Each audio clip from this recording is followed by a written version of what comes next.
Gloucester. Hey, welcome back to Kid Band Live. This is Gordon Baird with a real cranky column and scribe, screed, and scream.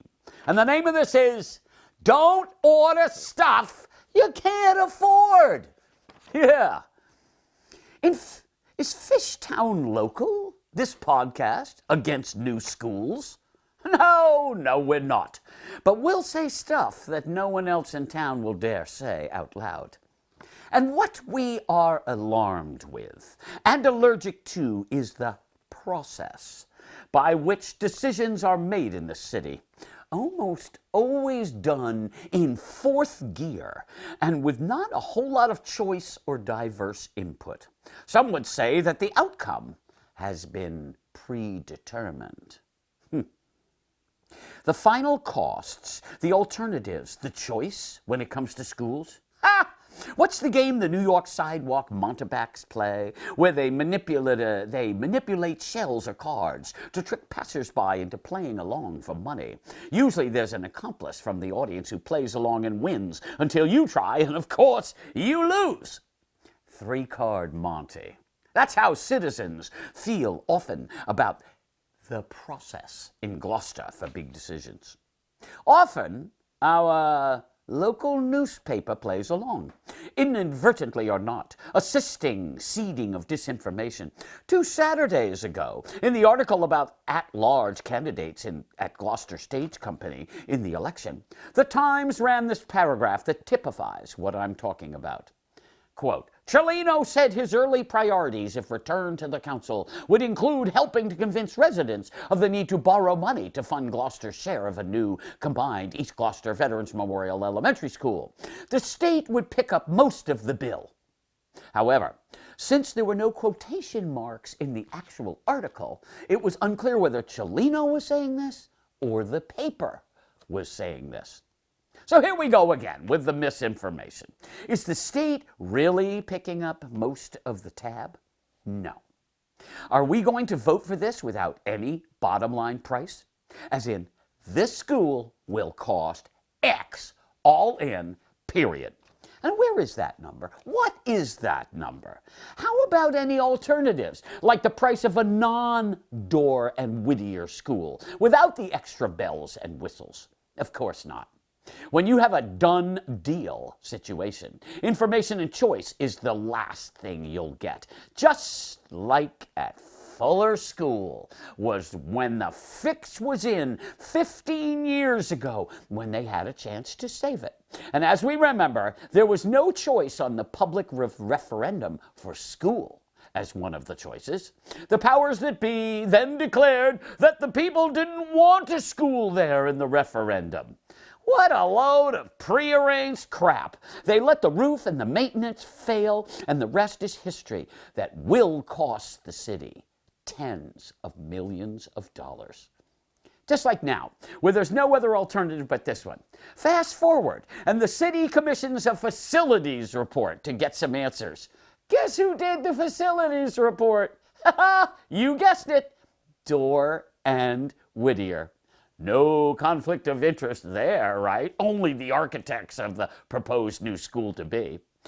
Dorr and Whittier are lining up for 2 more big paydays when, in fact, their schools contain more bells and whistles than an elementary school needs. And bang! Now we hear that the roof on the new school at West Parish, that gleaming West Parish school, the roof leaks.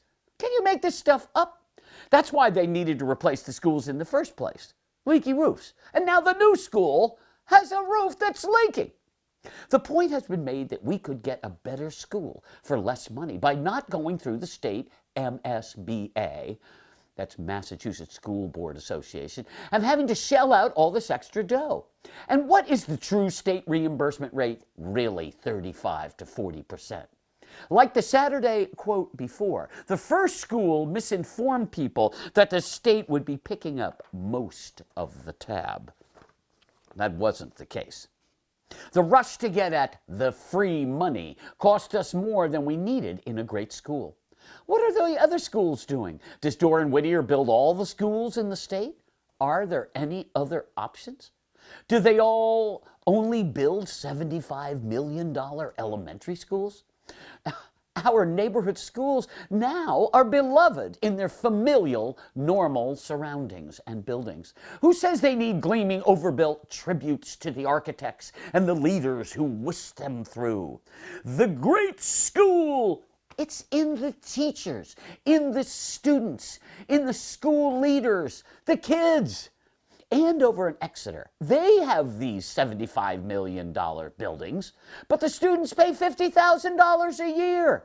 Gloucester doesn't need those buildings to keep our schools great. The point is, will an alternative pricing in school be example, an analysis that might cost the city less on the bottom line? Will the city ramp up its debt so that it can afford nothing else to support our quality of life here? Wait till another sewage plant is required at 50 to 100 million. The city is now already saying to us that Sail GHS, the self-supporting high school sailing team that, yes, pays all its own expenses, raises all its owners' money, and takes nothing from the city, the only one in the state that does, will now have to pay to repair the city-owned floats because the city is broke. Ha! Oh, what else? Will we have to pay to use the water in the harbor from now on? The city won't be able to protect anything we care about. From the paint factory to Mados Field, we will be cashing in everything to cover what these new schools demand. And oh yes, when we get to Beeman School, will the city be selling off its 26 acres of surrounding land as it did in Fuller? Or Plum Cove's extensing surrounding land to line our empty coffers as they have with other school properties?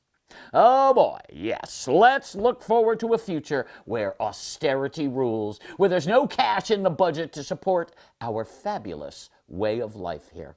Who cares? By then, they'll be overriding every zoning and development rule to make up for the cash shortfall. Remember, Zone 3, Build 8 for the Espresso projects? Well, that is going to be the new norm.